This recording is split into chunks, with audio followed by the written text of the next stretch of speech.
Bonjour et bienvenue sur Célibat épanoui pour cette nouvelle vidéo. Alors, avant de commencer, j'ai remarqué ces derniers jours qu'il y a eu comme un boom sur la chaîne. Je vous dis merci de vous être abonnés et je vous souhaite la bienvenue et voilà, on est ensemble.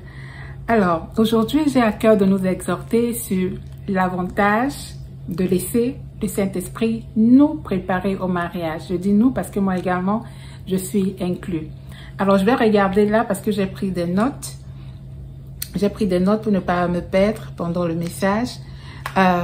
Donc, je voulais commencer avec ce paragraphe que j'ai lu dans le dévotionnel que je lis en ce moment. C'est intitulé « 31 jours pour mieux connaître le Saint-Esprit ». C'est du pasteur Frank Okpara. Voilà. Donc, voilà ce qu'il dit. Il dit « Sans le Saint-Esprit, vous serez comme des orphelins, sans espoir, malmenés dans ce monde. Le Saint-Esprit est notre aide. Cette aide n'est pas humaine. Le Saint-Esprit n'est pas notre subalterne. Il est plutôt notre associé principal, partenaire supérieur. Il nous donne des idées, des instructions et directives sur ce que l'on doit faire. Amen. Attendez, je vais augmenter la lumière. Ok. Alors, j'aime également ce verset. Il y a ce verset que j'aime également beaucoup, quand on parle du Saint-Esprit. C'est Jean 15, 5, dans lequel Jésus dit, « Je suis le cep, vous êtes les sarments.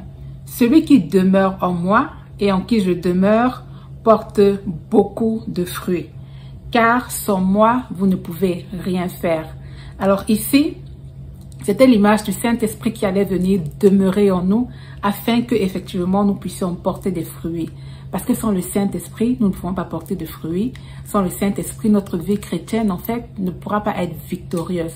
Sans le Saint-Esprit, en fait, notre vie chrétienne est juste fade. Alors donc, comme j'ai dit, aujourd'hui, on va parler, je vais nous exhorter sur l'avantage de laisser le Saint-Esprit nous préparer au mariage. Alors, quand on parle de mariage, de préparation au mariage, alors il y a une panoplie d'informations sur les réseaux sociaux, sur YouTube. Et voilà, il y a beaucoup de coachs. Moi également, je suis coach, pour ceux qui ne le savent pas. Il y a également dans les églises nous proposent vraiment une variété de programmes. Et ça, c'est parfait. Vraiment, ce sont des ressources dont nous avons besoin. Cependant, nous avons l'avantage, comme j'aime dire, le Saint-Esprit, c'est notre avantage. Nous avons l'avantage d'avoir le Saint-Esprit qui peut nous donner une préparation personnalisée, une préparation spécialisée. C'est-à-dire une préparation qui va s'aligner au plan de Dieu pour notre vie, qui va s'aligner à ce qu'il attend de nous, qui va s'aligner vraiment au plan qu'il a pour nos vies, qui va s'aligner à la personne qu'il veut que tu sois, qui va s'aligner peut-être au type même de conjoint ou bien de conjointe que tu recherches. Et comme je dis souvent aux femmes célibataires avec qui je discute, le Saint-Esprit connaît tout. Il sait tout, il voit tout. Il sait où se trouve notre futur conjoint, il connaît son nom, son prénom, sa nationalité, son boulot, dans quelle rue il habite. Le Saint-Esprit est vraiment celui qui connaît tout. Bon, ça c'est juste une parenthèse. Alors, donc là je vais parler aujourd'hui de, je crois, deux manières dont le Saint-Esprit nous prépare au mariage. Alors, la première, c'est qu'il nous fait devenir la meilleure version de nous-mêmes. Amen. Comment il le fait? 2 Corinthiens 3, 18 nous dit ceci. Nous tous qui, le visage découvert, contemplons comme dans un miroir la gloire du Seigneur, nous sommes transformés en la même image de gloire en gloire, comme par le Seigneur l'Esprit. Amen. Alors moi, ce que je comprends ici, c'est que plus tu passes du temps avec le Saint-Esprit, plus tu passes le temps dans la présence de Dieu, plus tu lui ressembles. On dit souvent que les mauvaises compagnies corrompent les bonnes mœurs, mais connaît-il des bonnes compagnies? Vous voyez, le Saint-Esprit, c'est la meilleure des compagnies qu'on puisse avoir. Vous voyez, la Bible décrit le Saint-Esprit comme une dove. pardon, comme une colombe, voilà. Et on connaît tous la caractéristique d'une colombe, ce qui la caractérise, voilà. Elle est douce. La colombe représente la pureté, la paix, la beauté, vous voyez. Lorsque tu te rapproches constamment, lorsque tu te rapproches du Saint-Esprit, lorsque tu le côtoies, lorsque tu restes dans sa compagnie, alors il te communique sa nature, il prend de toi et puis il met de lui en toi. Voilà, donc il y a comme un échange, il y a comme un transfert qui se passe. Plus tu passes du temps avec lui, plus il se révèle à toi en fait. Donc, il attire ton attention sur des aspects de ta vie ou bien sur un caractère de ta personne qui ne sont pas en alignement avec sa personne. Moi, ce que je recommande, ce que je pratique moi-même et qui est tellement important, c'est d'être à l'écoute de soi-même. Je prends un exemple.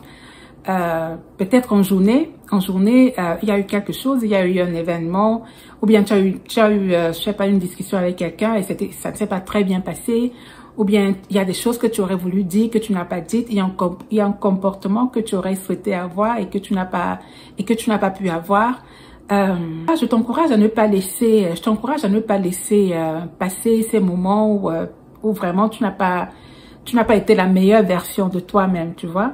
Et en fin de journée, donc, quand tu passes tes moments avec le Saint-Esprit et que tu as dans ces moments de réflexion, il faut les mettre devant le Saint-Esprit. Il faut pas les refouler, il faut pas les, comment dire, les éviter ou bien les mettre derrière ta tête là, comme si ça n'avait pas existé. Non, ce sont des moments que tu as traversés et qui n'ont pas d'une manière ou d'une autre glorifié le nom du Seigneur. Donc, tu les présentes au Saint-Esprit et voilà, tu peux lui demander pardon, par exemple, et tu peux également prendre la résolution de bien faire. Voilà, tu peux prendre la résolution de bien faire pour les prochaines fois.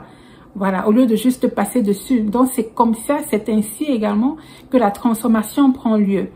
Et également, ce qui est important, c'est d'avoir un journal. Savoir, quand il y a des événements clés, par exemple, en cours de journée, des événements positifs ou bien négatifs, tu les notes. Ça te permet d'effectuer comme un suivi, tu vois. Donc, pour ce volet de devenir la meilleure version de soi-même, c'est d'apprendre à passer du temps avec lui dans la contemplation, là où se passera ce transfert, mais c'est également apprendre à être à ton écoute, c'est d'apprendre à aller vers le Saint-Esprit avec ces choses dans la journée qui ne sont pas bien passées, ou bien même ces choses qui se sont bien passées, tu viens vers lui avec ça et puis tu le remercies vraiment parce que tu as eu l'opportunité de vraiment manifester le fruit du Saint-Esprit, tu vois. Le deuxième avantage de laisser le Saint-Esprit nous préparer pour le mariage, c'est qu'il nous aide à guérir de nos blessures émotionnelles. Et je crois que là, chacun d'entre nous, Anna, ça peut être à des degrés différents, mais chacun de nous a soit été, je sais pas, abusé d'une manière ou d'une autre, a eu, je sais pas, des échecs. Ça peut être des échecs au niveau des relations, des échecs scolaires, des échecs professionnels. En tout cas, à tous les niveaux, il y a eu certainement des expériences qui nous ont blessés, voilà, qui ont laissé des blessures en nous. Le Saint-Esprit également a cette capacité de nous guérir, tu vois. C'est un avantage. C'est vrai qu'il y a des thérapeutes, il y a des coachs, il y a tout ça. Mais nous avons toujours l'avantage du Saint-Esprit. Nous avons toujours l'avantage du Saint-Esprit qui nous aide non seulement même à identifier ces blessures et surtout à les guérir. Alors à cet effet, j'aime bien le psaume 147 qui dit, il guérit ceux qui ont le cœur brisé et pensent leurs blessures. Le psaume 23 dit également, il restaure mon âme. Vous savez, il y a tellement de femmes et d'hommes également qui ont été blessés. Il y en a déjà, j'en connais qui disent souvent que franchement, ils ne croient plus en l'amour. Ou bien, voilà, leur cœur, ils ont été tellement blessés qu'il n'y a plus de place pour l'amour. Non, c'est possible d'être guéri. C'est possible que Dieu donne l'opportunité, tu vois, donne l'opportunité à Dieu de te guérir. Tu peux d'abord laisser les relations amoureuses pendant un moment, tu vois. Le temps de vraiment guérir, le temps de vraiment prendre soin de ton âme, le temps de laisser au Saint-Esprit de penser ton cœur, de penser tes plaies et de restaurer ton âme. Voilà, donc ce sont là les deux avantages dont je voulais parler. Je voulais également toucher le point de comment développer sa relation avec le Saint-Esprit. Alors, je vais pas trop durer dessus parce que déjà, il y a tellement de ressources sur Internet, sur YouTube. Je pense que je vais vous mettre quelques liens en vidéo, mais en tout cas, ce n'est pas ce qui manque sur YouTube. Mais je voulais prendre l'exemple du pasteur Yonggi Cho, c'est ce pasteur sud-coréen. Voilà, il dit que les 6 premiers mois de son mariage, c'est-à-dire, il traitait sa femme comme pas comme une personne, quoi, en quelque sorte. Donc, il dit qu'il était tout le temps parti. Et un jour, sa belle-mère l'a appelé pour lui demander, mais ta femme, tu la considères comme une chose ou bien tu la considères comme une personne? Si tu la considères comme une personne, il faut chercher à développer une communion avec elle parce que sinon, elle va te quitter. Donc, sa belle-mère l'avait appelé pour lui dire qu'en tout cas, voilà la situation, ta femme est en pleine dépression. Donc, il est rentré et puis il a imposé les mains à sa femme. Le monsieur très spirituel là, il a imposé la main à sa femme en se disant que c'était une attaque. Mais plus tard, le Seigneur l'a repris pour lui dire non, ta femme, c'est pas une chose en fait. Ta femme a besoin d'attention. Tu as besoin de elle a besoin d'avoir une intimité avec toi. Elle a besoin d'avoir une communion avec toi. Donc, apprends à la connaître. Tu vois, passe du temps avec elle et tout. Et c'est ainsi que il a changé de comportement. Et voilà, les choses sont allées de mieux en mieux dans son couple. Donc, il donnait en fait cet exemple également pour dire que c'est la même chose avec le Saint-Esprit. Le Saint-Esprit, c'est une personne. Le Saint-Esprit a des sentiments.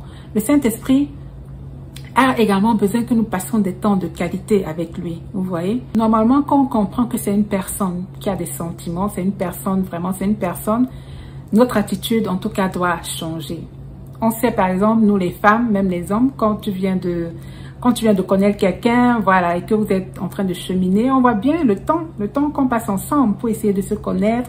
Et c'est au fur et à mesure qu'on commence à se connaître, c'est au fur et à mesure qu'on passe des temps ensemble, qu'on apprend à se connaître, qu'on commence à former des liens, et puis on commence, voilà, les émotions. Bref, vous connaissez comment ça se passe. Donc, avec le Saint-Esprit également, il faut passer des temps de qualité. Pour pouvoir le connaître, il ne faut absolument pas, la dernière des choses à faire, c'est de l'ignorer. Voilà. Donc, le pasteur Yonggi Cho, il dit au début de son ministère, il avait une chaise, carrément. Il avait une chaise sur laquelle personne ne s'asseyait. C'était la chaise du Saint-Esprit. Donc, quand il prêchait, la chaise était à côté de lui. Et pour lui, c'était une manière de se rappeler, en fait, que le Saint-Esprit est là. Mais il a dit que, bon, quand il a commencé vraiment à être vraiment conscient de la présence du Saint-Esprit, il a mis cette chaise de côté et puis vraiment le Saint-Esprit était devenu vraiment son associé, son partenaire supérieur, son associé principal et il ne faisait plus rien sans le Saint-Esprit. Donc c'est vraiment ce que je t'encourage à faire, c'est ce que je nous encourage à faire. Voilà. Donc pour récapituler, 2 avantages que nous aurons en cultivant notre relation avec le Saint-Esprit, c'est qui va nous permettre de devenir la meilleure version de nous-mêmes. Parce qu'en le côtoyant, nous allons prendre de lui, nous allons prendre sa nature, nous allons prendre sa douceur, sa maîtrise de soi, la foi, la joie de vivre, la paix, l'amour, la tempérance, la bienveillance. Ces valeurs, ces fruits qui émanent de lui, nous seront communiqués. Et en deuxième lieu, il va guérir notre cœur blessé. Amen. Alors, je vais vous laisser avec cette parabole des vierges, des 10 vierges. Alors, moi, ce que je retiens des vierges qui étaient sensées, parce qu'il y avait des vierges folles et puis des vierges sensées, quoi. Moi, ce que je retiens des vierges sensées, c'est qui a fait la différence. Lorsque l'époux est arrivé, lorsque l'époux qu'elles attendaient est arrivé, c'est qu'elles avaient de l'huile dans leur lampe. Elles avaient le Saint-Esprit, elles étaient en communion avec, en tout cas, elles marchaient avec le Saint-Esprit, elles étaient en communion avec le Saint-Esprit. Elles ont été prévoyantes dans l'attente de leur époux. Et la différence donc entre les autres vierges qui n'avaient vraiment aucune goutte d'huile dans leur lampe, c'est qu'elles ont été prévoyantes. Et c'est ce que tu fais en laissant le Saint-Esprit œuvrer en toi, dans l'attente, voilà, de ton époux, dans l'attente de ton épouse. Tu te rassures que tu as le Saint-Esprit avec toi, que tu communies avec le Saint-Esprit, que tu développes ta relation avec le Saint-Esprit afin de ne pas manquer ses instructions, afin d'être prête lorsque ton époux, lorsque ton épouse se manifestera. Donc voilà ce que je voulais partager avec toi. J'espère que tu as été édifié. Dis-moi en commentaire ce que tu en penses et si tu penses également qu'il y a des célibataires autour de toi qui pourraient bénéficier de ce message, n'hésite pas à partager. Que Dieu te bénisse et à très bientôt. Bye.